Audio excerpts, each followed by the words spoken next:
মোৰ কবিতাৰ শিৰোনাম ঈশ্বৰৰ কোনো ধৰ্ম নাই। ঈশ্বৰৰ বিধিসন্মত মুদ্ৰা হৈ পাপ পুণ্যৰ তৰজুত জোখা হ'ল যিদিনা, সেইদিনা তোমালোকে বৰকৈ বিনালা। মোৰ শৰীৰ প্ৰাণ আত্মাৰ মুক্তিৰ পথ দেখি।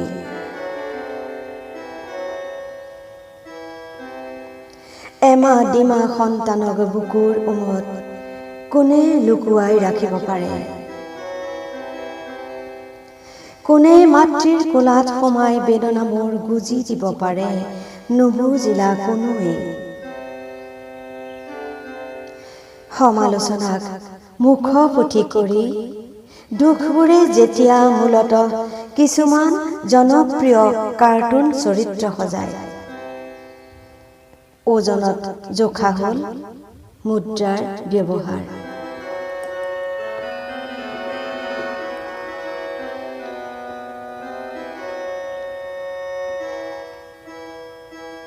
ঈশ্বৰ কি ধৰ্মৰ? কোন তেওঁ? ক'ৰ পৰা কাৰ হয় কিয়? অলাগতিয়াল অলেখ প্ৰশ্ন। মই যদি সোধো তোমাৰ পৰিচয়, পাৰিবা ক'ব? তোমাৰ সত্য পিতৃ কোন? পাৰিবা?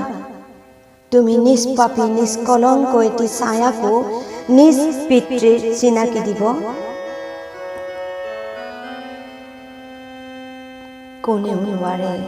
কোনেও নোৱাৰে যেতিয়ালৈকে পাপত বন্দী হৈ শয়তানৰ জুৱলিত বশীভূত থাকিব।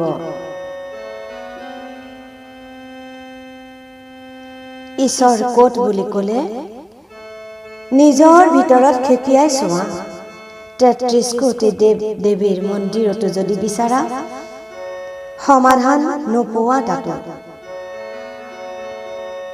কাক ধৰিম কাক এৰিম?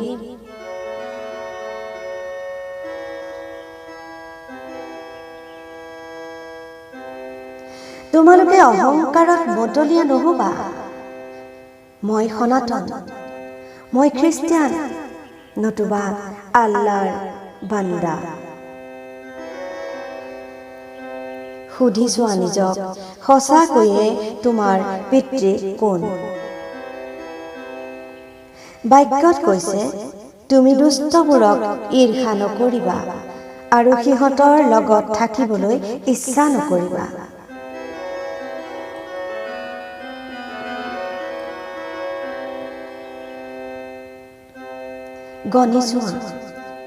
গণি চোৱা তোমাৰ ভিতৰৰ স্বভাৱত দুষ্টতা আছে নেকি? তুমি কাৰোবাক ঈৰ্ষা কৰা নেকি? তেতিয়াই পৃথক কি বুজি পাবা। কোনে দিলে তোমাক আনক নিন্দা অপমান তিৰস্কাৰ কৰাৰ অধিকাৰ? সোধা নিজক।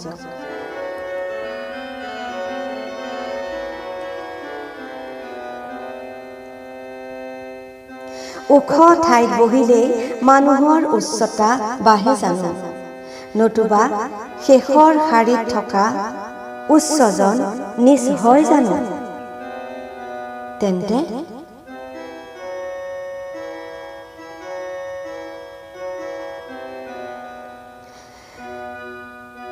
তোমালোক কেতিয়াবা সনাতনী গাঁওবোৰলৈ গৈছানে?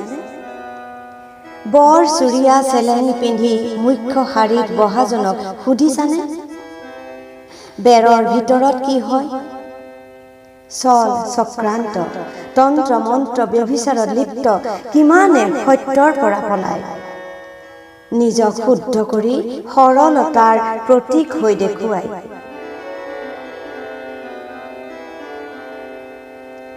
চাবাগৈ সিহঁতক। জুহালত কেৱল ৰঙা চাহ নহয়, চুলাইৰ বাবে বৃদ্ধ মহিলায়ো ঈশ্বৰৰ পৰা আঁতৰি যায়।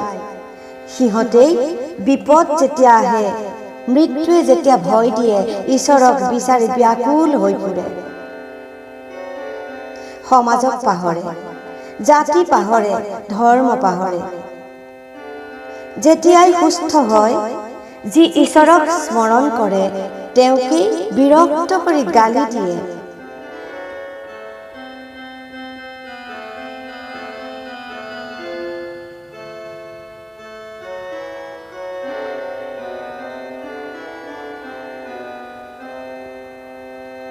সঁচাকৈয়ে সুধিছো, তোমালোকক এই অধিকাৰ কোনে দিলে?